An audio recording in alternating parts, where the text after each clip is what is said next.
السلام علیکم ورحمۃ اللہ وبرکاتہ۔ الصلاۃ والسلام علیک یا رسول اللہ، الصلاۃ والسلام علیک یا حبیب اللہ، الصلاۃ والسلام علیک یا نبی اللہ، وعلی آلک وصحبک یا رحمت للعالمین۔ تمام مسلمانوں کو 12 ربیع الاول کے مہینے کی بہت بہت مبارک۔ 12 ربیع الاول کو ہمارے نبی کریم صلی اللہ تعالیٰ علیہ وآلہ وسلم اس دنیا میں تشریف لائے، اس وجہ سے اس ماہ کی بہت عظمت ہے۔ تو اسی ہی عظمت کی بدولت آج ہم نبی کریم صلی اللہ تعالیٰ علیہ وآلہ وسلم کی بابرکت سیرت کے ابتدائی حصے پر گفتگو کریں گے، یعنی نبی کریم صلی اللہ تعالیٰ علیہ وآلہ وسلم کی ولادت سے ظہور نبوت تک کے واقعات و معجزات پڑھیں گے۔ اللہ تعالیٰ سورۃ التوبہ میں فرماتے ہیں کہ لَقَدْ جَاءَكُمْ رَسُولٌ مِّنْ أَنفُسِكُمْ عَزِيزٌ عَلَيْهِ مَا عَنِتُّمْ حَرِيصٌ عَلَيْكُمْ بِالْمُؤْمِنِينَ رَءُوفٌ رحیم۔ تمہارے پاس تم ہی میں سے ایک رسول آئے جن پر تمہاری مشقت بھاری ہے، تمہاری بھلائی کے بڑے خواہاں ہیں، مومنوں پر نہایت شفیق اور مہربان ہیں۔ نبی کریم صلی اللہ تعالیٰ علیہ وآلہ وسلم 12 ربیع الاول عام الفیل کو پیدا ہوئے۔ اس سال خانہ کعبہ کو ابرہہ کا لشکر ڈھانے آیا، مگر اللہ نے اسے ہلاک کر دیا۔ یہ اعلان تھا کہ اب اس گھر کے رب کا محبوب آنے والا ہے۔ نبی کریم صلی اللہ تعالیٰ علیہ وآلہ وسلم کی والدہ آمنہ نے ایک نور دیکھا جو شام کے محلات تک روشنی لے کر آ گیا۔ فارس کے کسریٰ کے محل کے 14 کنگرے گر گئے، آتش کدہ فارس کی 1000 سالہ آگ بجھ گئی، بحیرہ طبریہ کا پانی خشک ہو گیا۔ یہ سب اس بات کی نشانیاں تھیں کہ دنیا کے اندھیرے ختم ہونے والے ہیں۔ نبی کریم صلی اللہ تعالیٰ علیہ وآلہ وسلم کی پرورش پہلے والدہ نے کی، پھر دودھ پینے کے لیے حضرت حلیمہ سعدیہ کے گھر گئے۔ جیسے ہی آپ صلی اللہ تعالیٰ علیہ وآلہ وسلم ان کے گھر آئے، قحط زدہ گھر میں برکت چھا گئی۔ ان کی اونٹنی جو بالکل دودھ نہیں دیتی تھی، اونٹنی نے دودھ دینا شروع کر دیا، بکریوں کے تھن بھر گئے۔ یہ نبی کریم صلی اللہ تعالیٰ علیہ وآلہ وسلم کا پہلا ظاہری معجزہ تھا۔ جب آپ 4 سال کے ہوئے تو شق صدر کا واقعہ پیش آیا۔ 2 فرشتے آئے، آپ کا سینہ چاک کیا، دل کو نکال کر زمزم سے دھویا اور ایمان و حکمت سے بھر دیا۔ پھر نبی کریم صلی اللہ تعالیٰ علیہ وآلہ وسلم واپس والدہ کے پاس آئے، لیکن 6 سال کی عمر میں والدہ کا وصال ہو گیا۔ آپ یتیم ہو گئے، دادا نے پرورش کی، پھر ان کے بعد چچا ابو طالب نے کفالت کی۔ جوانی میں آپ صلی اللہ تعالیٰ علیہ وآلہ وسلم نے اپنی سچائی اور ایمانت سے قریش کے دل جیت لیے۔ لوگ آپ صلی اللہ تعالیٰ علیہ وآلہ وسلم کو صادق اور امین کہتے تھے۔ تجارت میں حضرت خدیجہ رضی اللہ تعالیٰ عنہا کے مال کے ساتھ شام گئے، جہاں راہب بحیرہ نے آپ کی پیشانی پر نبوت کی علامت دیکھی۔ شام میں بادل کا سایہ آپ صلی اللہ تعالیٰ علیہ وآلہ وسلم کے ساتھ ساتھ چلتا رہا، یہ بھی آپ کا ایک معجزہ تھا۔ جب قریش نے کعبہ کی تعمیر مکمل کی اور حجر اسود رکھنے پر جھگڑا شروع ہوا تو آپ صلی اللہ تعالیٰ علیہ وآلہ وسلم نے عدل سے فیصلہ کیا۔ آپ صلی اللہ تعالیٰ علیہ وآلہ وسلم نے چادر بچھائی، سب قبائل کے سرداروں کو اس میں کنارہ پکڑایا، پھر اپنے دستے مبارک سے حجر اسود کو اس کی جگہ رکھا۔ یہ حکمت اور عدل کا ایسا نمونہ تھا جس نے سب کو مطمئن کر دیا۔ نبی کریم صلی اللہ تعالیٰ علیہ وآلہ وسلم کی جوانی کا دور مکہ کے معاشرتی حالات کا سب سے مشکل دور تھا۔ اس زمانے میں عرب قبائل کے درمیان معمولی بات پر بڑی بڑی جنگیں چھڑ جایا کرتی تھیں۔ انہی جنگوں میں سے ایک مشہور جنگ فجار بھی ہے۔ یہ جنگ قریش اور قیس ایلان کے درمیان ہوئی۔ چونکہ یہ جنگ مقدس مہینوں میں لڑی گئی تھی، اس لیے اسے فجار کہا گیا، یعنی کہ حرمت کو توڑنے والی جنگ۔ نبی کریم صلی اللہ تعالی علیہ وآلہ وسلم اس وقت جوان تھے۔ آپ کے چچا حضرت ابو طالب اور خاندان قریش اس جنگ میں شریک ہوئے۔ آپ بھی ساتھ گئے، لیکن غور طلب بات یہ ہے کہ آپ صلی اللہ تعالی علیہ وآلہ وسلم نے کبھی ظلم و زیادتی میں ہاتھ نہیں اٹھایا۔ آپ صلی اللہ تعالی علیہ وآلہ وسلم صرف اپنے چاچاؤں کے ساتھ موجود رہے اور دفاعی خدمات انجام دیں۔ روایات میں آتا ہے کہ نبی کریم صلی اللہ تعالی علیہ وآلہ وسلم تیر اپنے چاچاؤں کو پکڑاتے یا زخمیوں کی مدد کرتے، لیکن کبھی بھی ظلم کے کام میں شریک نہیں ہوئے۔ یہ واقعہ اس بات کا اعلان تھا کہ نبی کریم صلی اللہ تعالی علیہ وآلہ وسلم بچپن اور جوانی ہی سے عدل، امن اور خیر کے راستے پر تھے۔ آپ صلی اللہ تعالی علیہ وآلہ وسلم کا کردار واضح طور پر عام عرب معاشرے سے الگ اور اعلیٰ تھا۔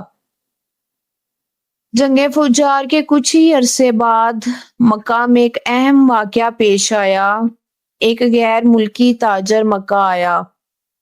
قریش کے ایک سردار نے اس کا سامان تو لے لیا، لیکن قیمت ادا نہ کی۔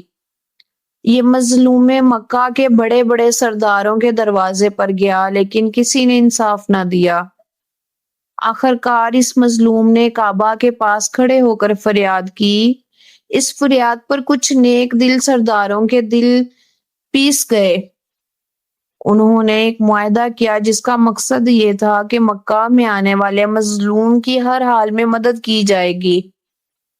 کسی کو بھی ظلم یا ناانصافی برداشت نہیں کرنی پڑے گی، خواہ مظلوم مقامی ہو یا غیر مقامی، اس کی داد رسی کی جائے گی۔ اس معاہدے کو حلف الفضول کہا جاتا ہے۔ نبی کریم صلی اللہ تعالی علیہ وآلہ وسلم بھی اس معاہدے میں شامل ہوئے، اور آپ کو یہ معاہدہ اتنا پسند آیا کہ نبوت کے بعد بھی آپ نے فرمایا، اگر مجھے آج بھی ایسے معاہدے کی دعوت دی جائے تو میں ضرور شریک ہوں گا۔ اس سے ثابت ہوا کہ نبی کریم صلی اللہ تعالی علیہ وآلہ وسلم کی پوری زندگی عدل و انصاف، مظلوم کی حمایت اور ظلم کے خلاف کھڑے ہونے کا پیغام ہے۔ نبی کریم صلی اللہ تعالی علیہ وآلہ وسلم کی حیات مبارکہ کے آغاز سے ہی آپ صلی اللہ تعالی علیہ وآلہ وسلم کو اللہ تعالی نے عدل، رحم اور انصاف کے لیے منتخب فرمایا تھا۔ آپ نے کبھی ظلم کا ساتھ نہ دیا، بلکہ ہمیشہ مظلوم کا سہارا بنے۔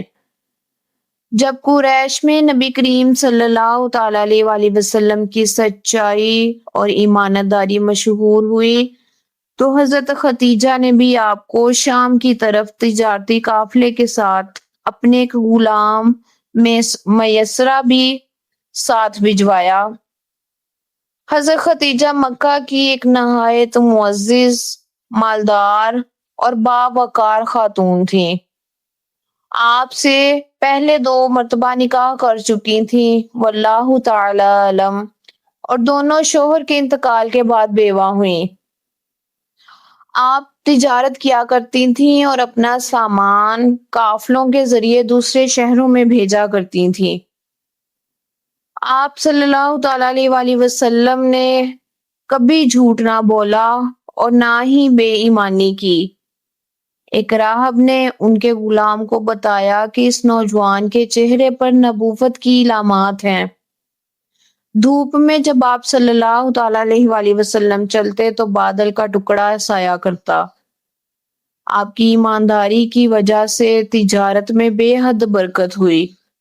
اور قافلہ معمول سے کئی گنا زیادہ منافع کے ساتھ واپس لوٹا۔ غلام نے تمام حالات بی بی خدیجہ کو بتائے۔ وہ آپ کی دیانتداری، کردار اور اعلی اخلاق سے اس قدر متاثر ہوئیں کہ آپ نے اپنی قریبی دوست نفیسہ بنت منیہ کو آپ کے پاس بھیجا کہ آپ سے نکاح کی بات کرے۔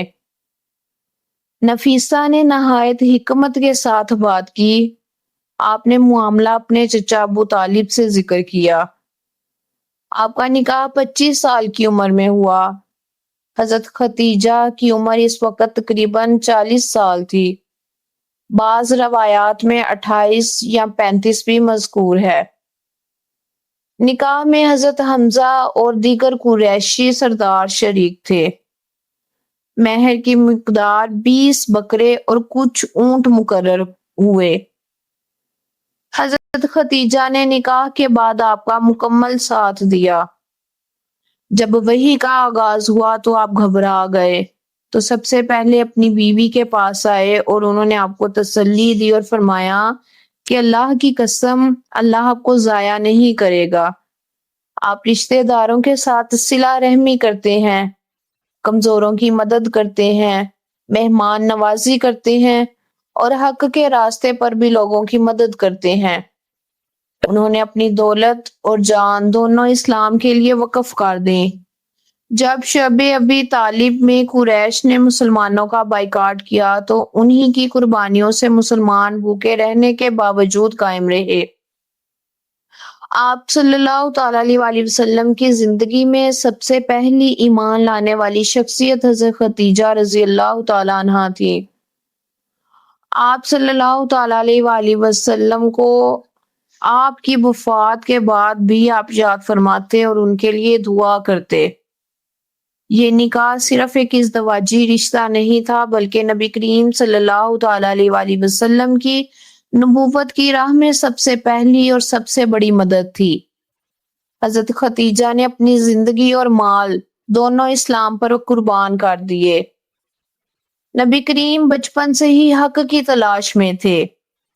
جب آپ کی عمر 40 سال کی ہوئی تو آپ اکثر غار ہیرا، جسے جبل نور مکہ کے قریب بھی کہتے ہیں، میں واقع ہے، جا کر کئی کئی دن رات اللہ کی عبادت اور غور و فکر میں مشغول رہتے۔ آپ وہاں دنیاوی شور و گل سے دور ہو کر اللہ کی قدرت، کائنات کے نظام اور زندگی کے مقصد پر غور کرتے۔ حضرت خدیجہ آپ کو کھانے پینے کا سامان پہنچا دیتی تاکہ آپ سکون کے ساتھ یاد خدا میں مشغول رہیں۔ رمضان المبارک کی ایک رات 610 عیسوی غار ہیرا میں اللہ نے اپنے مقرب فرشتے حضرت جبرائیل علیہ السلام کو بھیجا اور انہوں نے آ کر فرمایا، اقرا، پڑھ۔ آپ نے جواب دیا، ما آنا بقاری، میں پڑھنے والا نہیں ہوں۔ جبرائیل نے 3 دفعہ فرمایا اور پھر آپ کو سینے سے لگا کر زور دیا۔ اس کے بعد وحی کی ابتدا ہوئی۔ سورۃ العلق کی پہلی 5 آیات نازل ہوئیں۔ اقرأ بسم ربک الذی خلق، خلق الانسان من علق، اقرأ وربک الاکرم، الذی علم بالقلم، علم الانسان ما لم یعلم۔ پڑھ اپنے رب کے نام سے جس نے پیدا کیا، جس نے انسان کو جمے ہوئے خون سے بنایا۔ پڑھ، اور تیرا رب بہت کریم ہے، جس نے قلم کے ذریعے علم سکھایا، انسان کو وہ سکھایا جو وہ نہ جانتا تھا۔ آپ نے آ کر ساری بات حضرت خدیجہ سے فرمائی اور فرمایا، مجھے اڑا دو، مجھے اڑا دو۔ اڑا دو مینس ٹو سے کہ کوئی چیز، کمبل وغیرہ لپیٹ دو۔ حضرت خدیجہ نے فوراً آپ کو تسلی دی اور فرمایا کہ خدا کی قسم، اللہ آپ کو ضائع نہیں کرے گا۔ آپ رشتہ داروں کا خیال رکھتے ہیں، سچ بولتے ہیں، کمزوروں کا بوجھ اٹھاتے ہیں، مہمان نوازی کرتے ہیں اور مصیبت زدوں کی مدد کرتے ہیں۔ آپ ان کو اپنے چچا زاد ورقہ بن نوفل کے پاس لے گئیں انہوں نے آپ کی بات سنی اور فرمایا کہ یہ وہی فرشتہ ہے جو موسیٰ علیہ السلام کے پاس آیا تھا۔ کاش میں اس وقت زندہ رہوں جب آپ کی قوم آپ کو نکال دے گی۔ نبی کریم صلی اللہ تعالیٰ علیہ وآلہ وسلم نے حیرت سے پوچھا کہ کیا میری قوم مجھے نکال دے گی؟ ورقہ نے جواب دیا، جی ہاں، جب بھی کوئی اللہ کا نبی لوگوں کے پاس آیا تو اس کی قوم نے اس کی مخالفت کی۔ یہی وہ وقت تھا جب سرور کائنات صلی اللہ تعالیٰ علیہ وآلہ وسلم کو نبوت سے سرفراز کیا گیا۔ یہ صرف ایک فرد کی عظمت نہیں تھی بلکہ انسانی تاریخ کا سب سے بڑا انقلاب شروع ہوا۔